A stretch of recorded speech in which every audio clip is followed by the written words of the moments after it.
है भाई, हाँ तनी परवरवा के सब्जी ले आओ। ले आवा तानी।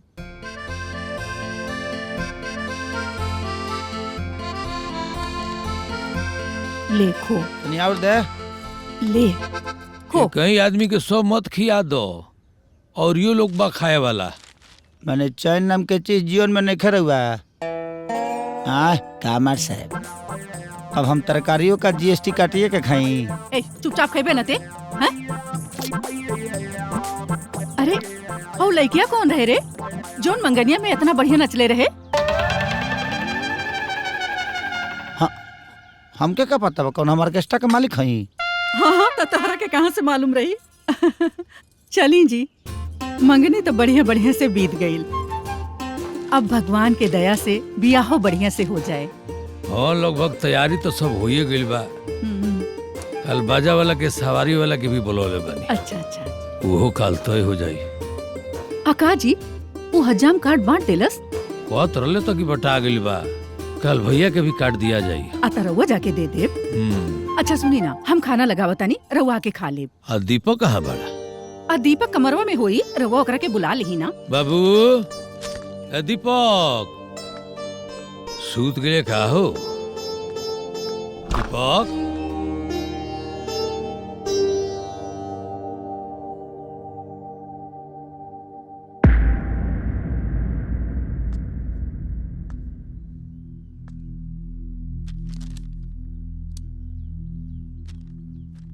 पापा, हम जानत नहीं रउआ के दुख हुई, पर पापा हमारे पास और कौनो चारा नहीं खे। बचपन से आज तकले आप जौन कहनी हम उहे सब करते नहीं। रउआ हिसाब से सोना, रउआ हिसाब से जागना, रउआ कहनी बैंक में नौकरी, तो हम बैंक के नौकरी की तैयारी कहनी, पर अब हमरा से और ना हो पाई। अब हम शादी अपना हिसाब से करे के चाहतनी। रजनी में कौनो बुराई नहीं खे। हम ऐसा लड़की से शादी करे चाहतनी जो हमरे मन माफिक हो। पापा यही से हम घर छोड़ के जाता नहीं। पापा हमके माफ कर दिया। आई एम सॉरी पापा, आई एम सॉरी।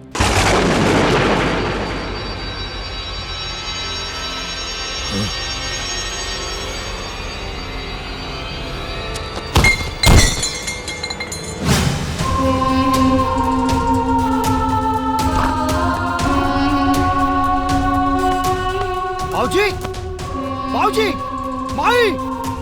अरे कहाँ भइल रे? बाबूजी, अरे कहाँ भइल इनकरा के? उठावा, संभाल के।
माई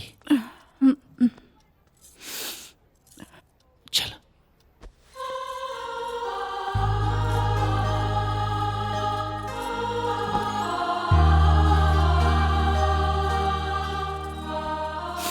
ए जी रहुआ ठीक बानी ना?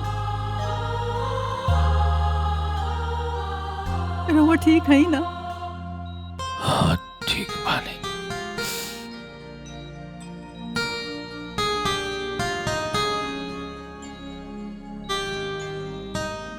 दीपक के ऐसा ना करे के चाहत रहे।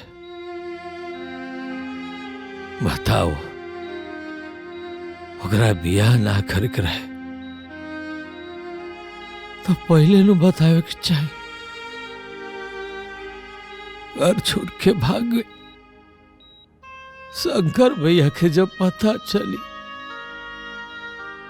तो उनका पर का गुजरी। माई कहा दे आराम करेगी, अभी माइनर अटैक आइल बा, ऐसा ना होके कि कुछ बड़ा हो जाओ।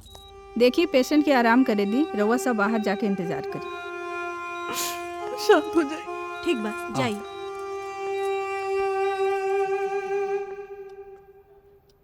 डॉक्टर साहब घबराने की कोई बात नहीं है, माइनर सा हार्ट अटैक था, अब वो खतरे से बाहर हैं। उनको घर ले जा सकते हैं। जी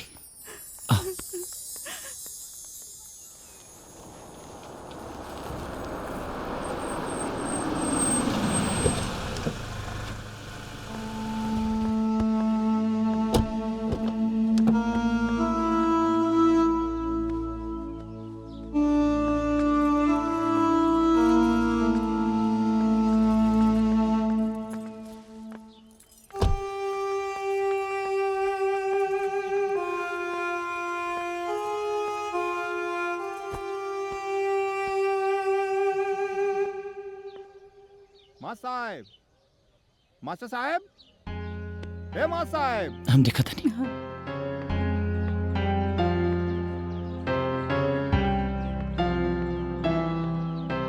का बात बा? हम टेंट वाला हैं, हई हलवाई हमें मास्टर साहब बुलौले रहले।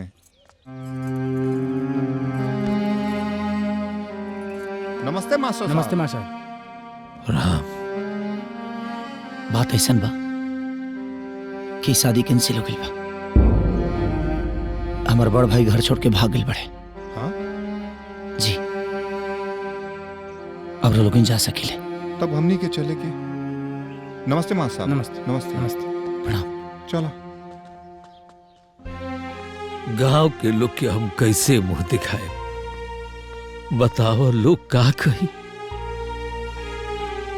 का कहिलो? आय का कहिलो? लोग के कहला के चक्कर में परम ना तो जिंदगी नरक बन जाई। बेटी के बाप जब अपना बेटी के बियाह कर लाना तो अपन जमीन जायदाद बेच के पूरा दुनिया का खिया देला, खाली ये खाती कि लोग का कही, भले वो बर्बाद कहे ना हो जाए।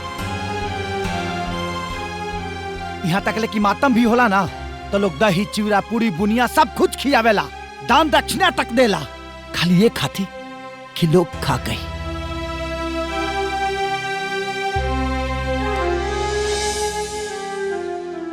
बाबूजी लोग कहते रहे ऐसे दुनिया के मत सुनी, रो अपना सेहत के ध्यान दे। माई बाबूजी की दवाई ले आओ। हाँ बेटा चलिए।